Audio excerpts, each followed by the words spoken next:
down in Akron. I keep on saying down in Akron. I shouldn't say that, of course. In Akron.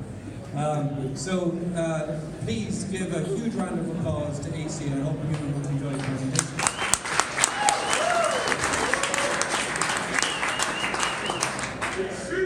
Thank you, Paul.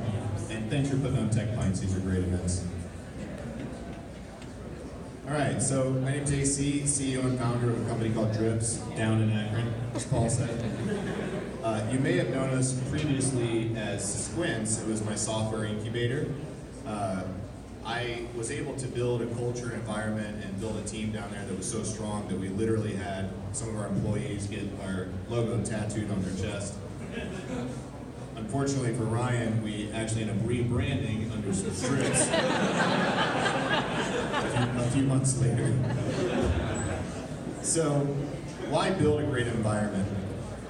In the beginning, it was for selfish reasons. It was me and 3 employees, and we were working 80 hours a week, and I wanted toys. All the toys. We had all the video games and Xboxes and coffees that you could really imagine. We had a Zen room for naps and Red Bull to wake us up. 2 years later, we have 30 employees, and the reason that I continue to try to build these kind of environments are for a much different reason. I want to be around people that are happy. I want to also be happy, and I want to share the type of environment and life that I've been able to have over the last 20 years as an entrepreneur. So we try to culture that, livelihood for the team. I read somewhere recently that we only spend 2.5 hours a day at home with our loved ones, our wives, our kids, etc. That's including the weekends on average. And I spend more time with Katie by lunch, on that account. So we're spending 3 times more time than we're spending with our loved ones, with our employees and our teammates. I think you really want to make sure that you're in a happy environment. So how do you cultivate happiness? It's tricky. I'll give you an easy one though. Raise your hands if you eat food. Great. So lunchtime. Cover My Meds gets it. A lot of other companies are getting it. Some companies have, built lunch into their environment to just keep people in the office, right? I did too in the beginning, but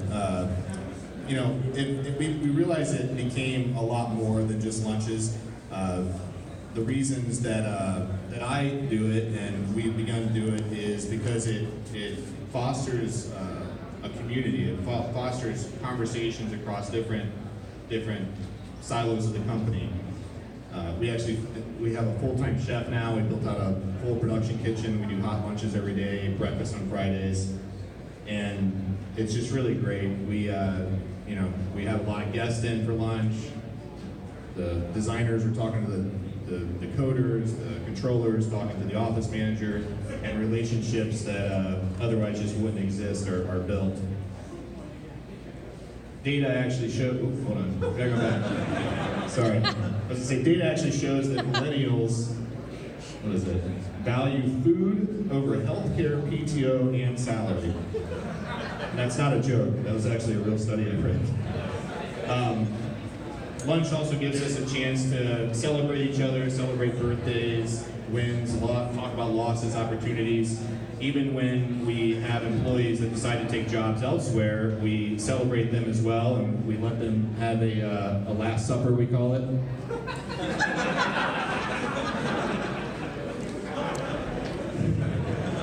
It's also a great time for learning. We do, this is something new we enacted recently, we call it Lunch and Learns. So every Thursday, anybody can sign up to talk about their job, their projects, their part of the company, what they own, their problems, and it's just been a great learning experience for me and for everybody in the company.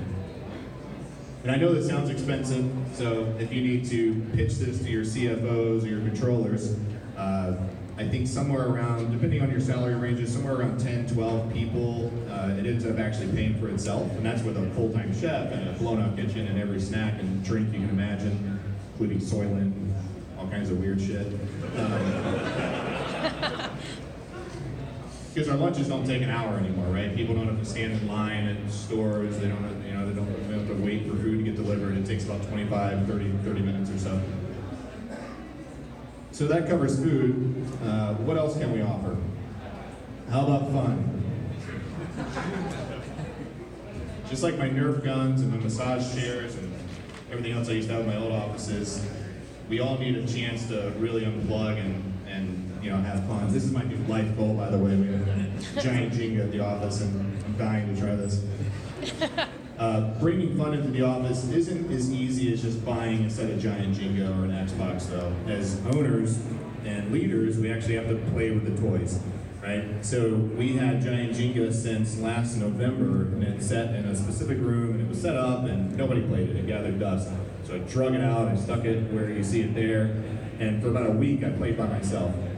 Walked by every time I got a drink or used the restroom, and I just moved another piece, and I started complaining. I said, why is nobody playing Jenga with me? And they finally started getting it. Now there's daily contests and record setters, and that thing comes crashing down 3 times a day and scares the shit out of everybody.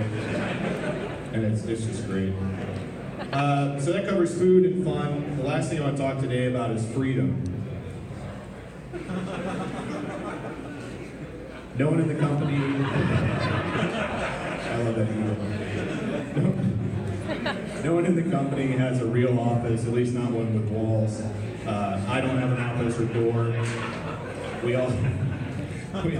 My company's big on gifts, sorry.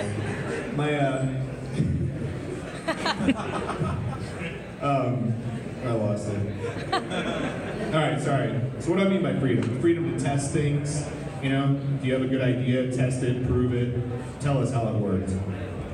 Schedule freedom, flexibility. So if you work all night and you're tired, we try to tell you to sleep in the next day or take off the next day, or if you work through the weekend, we'll give you off on Monday. I thought we invented that. It's called flex time, I guess. I heard from Cover My Meds. So we do flex time. What else? Physical freedom, right? We have a lot of different environments, a lot of different places to work. This is Gabriel. He did a photo shoot the other day for us. Great. So, I like having me personally, I like having a lot of different places to work. Beanbags, stools, chairs, couches, the library room, whatever. So everybody can move around as they like, right? They got different places they can pick up their laptop and they can just move around the office. Except for the developers. They're not allowed to move, ever. So, I spent a lot of time telling you how to keep your employees in the office. Let me totally contradict myself and explain why you should get them out of the building. We actually recently got a corporate condo for our out-of-town employees when they come in, our vendors, our partners, our clients, and we use this space for off-site meetings, team building events, brainstorming. You don't have to obviously go out and get a corporate condo. That might not always fit everybody's budgets. We actually save money compared to what we're spending on hotels. So again, it's something to run the numbers on.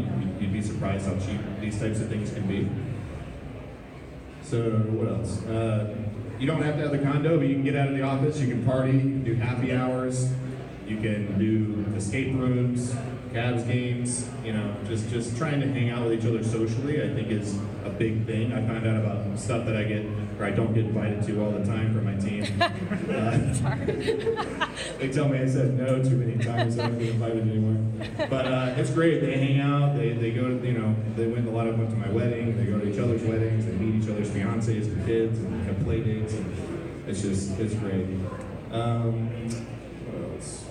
Oh, we also do, this is something also recent, is bi-weekly all-hands meetings. I think these are great for transparency. We started doing this a few months ago, and it's been huge. It's another kind of learning thing where oftentimes we're running so fast. I like to use the analogy like we're running downhill trying to hold a conversation.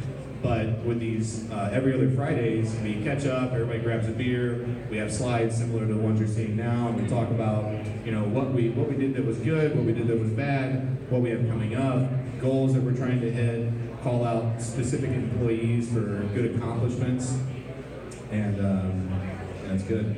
So none of this is really complicated, guys. Like, you just have to be thoughtful and be caring, get your programmers beard oil, and let them order the same mouse and keyboard they use at home, replace your single-ply toilet paper with wet wipes, put feminine hygiene products in the girls' room. That's all you really got to do. So be empathetic, be thoughtful, try to build an environment that you love, that your employees will love. If your employees get blasted with the sun for 2 hours a day, and you need to notice these things, and you need to care enough to provide them with a solution. So enjoy each other, and they'll enjoy working with you. Thank you.